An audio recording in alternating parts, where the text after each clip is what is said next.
যদি আমাদের দাবি না মানে, যদি সিন্ডিকেট না ভাঙে, আগামী 1 তারিখ থেকে রেমিটেন্স শাটডাউন। আমরা তো অলরেডি রেমিটেন্স শটডাউন করেই দিছি, সমস্যা নাই।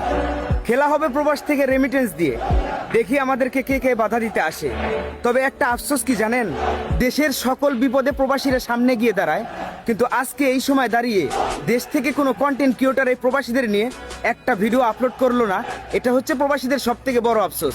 হাতে গোনা কয়েকটা সেলিব্রিটি প্রবাসীদের নিয়ে কথা বলতেছে, আর বাকিরা শুধু আগুনের ট্রেন্ডিং ফলো করতেছে।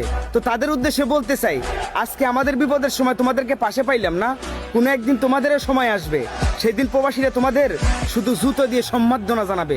কোথার মাথায় সেভ কইরো।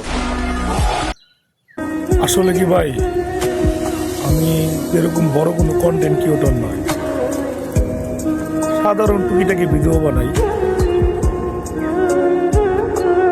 কিন্তু আপনার এই ভিডিওটা দেখা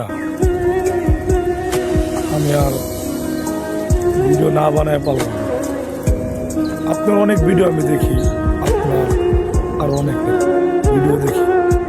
আপনাদের ভিডিওগুলো প্রতিবাদী ভিডিও, মানুষের কল্যাণের জন্য আপনারা কথা বলেন।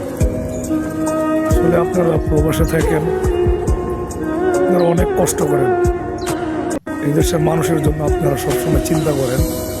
আপনার প্রত্যেকটা ভিডিও আমি দেখি, আমার অনেক ভালো লাগে। বলতে পারেন আমি আপনাকে ফলো করি, সবসময় আপনাদের ভিডিও আমি দেখি।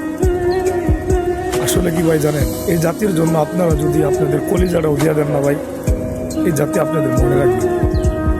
এটা একটা এত ভয়ঙ্কর জাতি, এটা কি বলবো।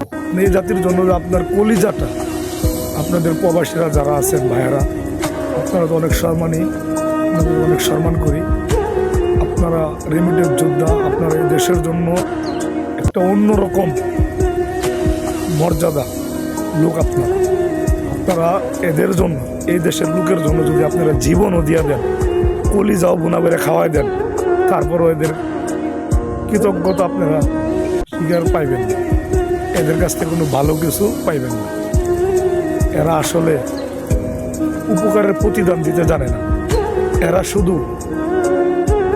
শুধু বেঈমানি করতে খুব ভালো পারে।